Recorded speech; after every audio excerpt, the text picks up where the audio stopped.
bu baax a baax moom mi nga xamante ne moo ñu may ba ñu fekkee bés bi te tal ko ba di ci def activité boo xamante ne waajaloon nañ ko ci coobareem di doore di nuyu ñëpp ñi nga xamante ne teew nañu ci bés bi te di jiital ci nuyu gi xalif général des Mourides sëñ Mountakha Bassirou Mbacké di ko ñaanal gudd fan ak wér-gu-yaram di ko ñaanal bépp kilifa diine ci réew mi di ko ñaanal bépp kilifa aada ci réew mi di ko ñaanal waa réew mi yépp di sant bu baax le autorité yi nga xamante ne fekk naa leen fi mooy autorité administrative yi di maire di yeneen autorité yi nga xamante ne teew nañu ci bés bi di ndokkeel di jaajëfal bu baax ministère de l'environnement ak ñëpp ñi nga xamante ne agent ministère bi lañu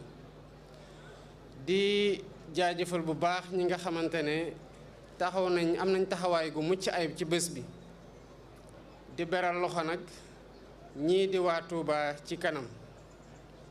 nga xam ne bokk nañ ci li gën a tax journée bi ñu doore ko fii gannaaw cër gi nga xamante ne jox nañ leen ko ci seen taxawaay ci liy jëmal dëkk bi ci kanam waaye dañoo def jàlloore ci jëmbat garab bi ma doon waxtaan ak ministre bi lan moo tax ngeen tànn Touba pour ñu doore fa reboisement bi daf ma wax ne dañoo gis fan yii ci ndigalu xalif général des Mourides sëñ Mountakha Mbacké yàlla na fi yàgg te wër waa Touba ci kanam dañoo def pépinière bu mag a mag a mag a mag wax na ma ne sax pépinière bi egg na ci 20 ak juróom-ñetti junni ci garab muy 28000 garab yoo xamante ne mu ngi fii ci Touba ci pépinière te ñu war ko jëmbat ñu di leen ci jaajëfal bu baax di leen wax ne lépp loo xam ne gouvernement bi mën na leen ci gunge jaare ko ci ministère de l'environnement wala yeneen ministères yi taxawaay boobu dina mat sëkk parce que li ñuy ñaax ñi nga xamante ne ñoo nekk ci communes yi rawatina communes yi nga xamante ne dafay am mbooloo gu bare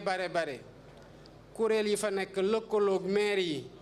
pour ñu taxawal ay pépinières yu mel ni pépinière Touba ci kanam muy pépinière boo xamante ne dañ ko jëmale ci li saxal ay garab ci dëkkuwaay yi sànq le porte-parole xalif bi ñu sëñ Bass Abdou Khadre ma koy jaajëfal bu baax ci teewaayam ak ci kàddu yu rafet yu mu yëkkati mu ngi wax ne ci ndigal yi sëñ Touba joxe woon ci jëmbat garab di ci ñaax taalibe yi def ko lal ci garab bu amul dund ju mën a am ci kaw suuf mu méngoog slogan bi nga xamante ne maanaam bàkk bi nga xamante ne moom la ministère de l'environnement jël at gi muy garab moo tax ñun suñu teewaay gi ci àdduna mën di wéy mooy l'arbre notre assurance vie kon fépp fi nga xamante ne ci Sénégal woo nañu ñëpp pour ñëw ci bés bi taxawoo ko nu mu waree pour jëmbat ci nu mu gën a baree ay garab ci gox-goxaan yi ci dëkkuwaay yi dañ koy def ci logique co-construction bu ñu nekk ak Sénégalais yi bi ñu toogee ba tey maanaam liy defar Sénégal na Sénégalais bu ne jàpp ne mu ngi ci loxoom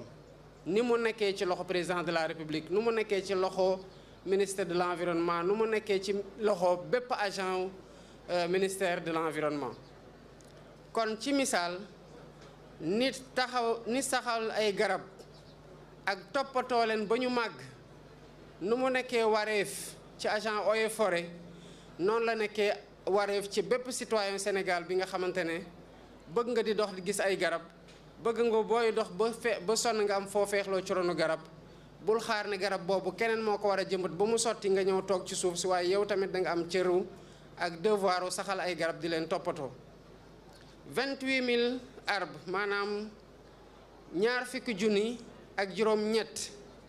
ci garab yoo xamante ne ci ren gii kese waa Touba ci kanam saxal nañu ko balaa muy am sens ñëpp ñi nga xamante ne ñoo dëkk Touba taxawoo ci liy tax ñu arrosé ko ba nawet bi génnee ba garab yi mën a dund waaye ministère de l'environnement boo xoolee ci lu mu recensé yëpp ci ay garab ren gi ëpp na 5 millions juróomi millions ci ay garab yoo xamante ne ci journée gi ren gii nii rek war nañ ko jëmbat ci gox-goxaan yi Sénégal yëpp. ngallaawaay nañu fexe ba ci 5 millions yooyu li ci gën a bare mën a dund ba taxaw, ndax bu ko defee at bu ne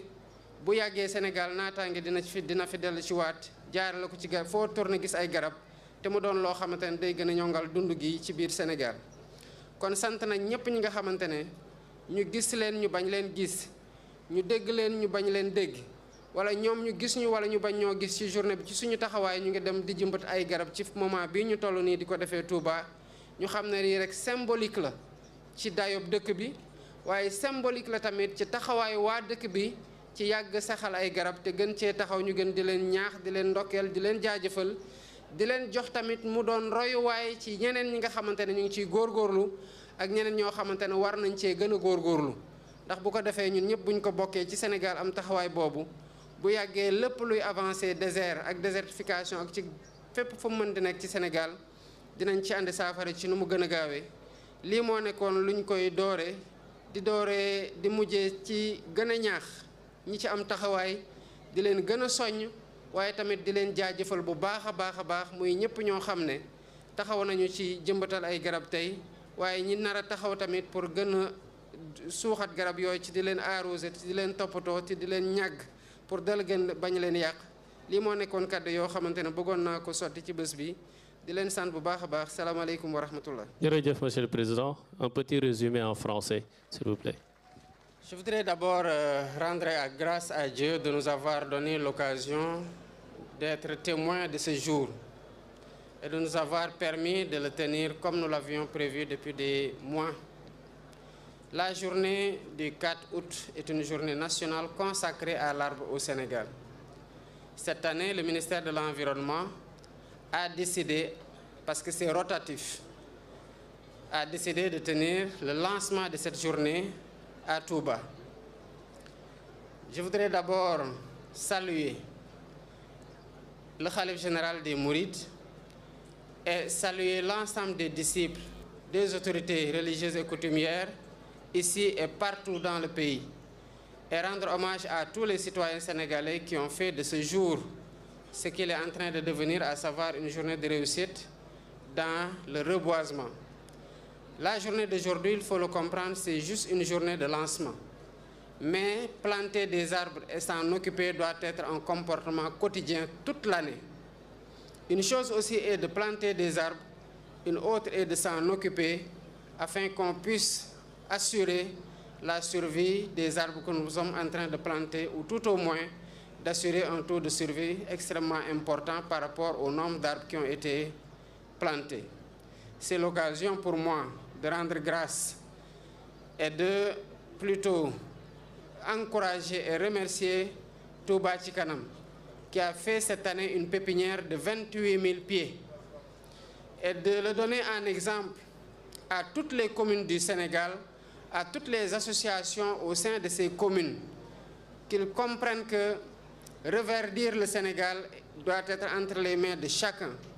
Il est de la responsabilité de tout citoyen de contribuer, comme nous sommes en train de faire dans une logique de co-construction,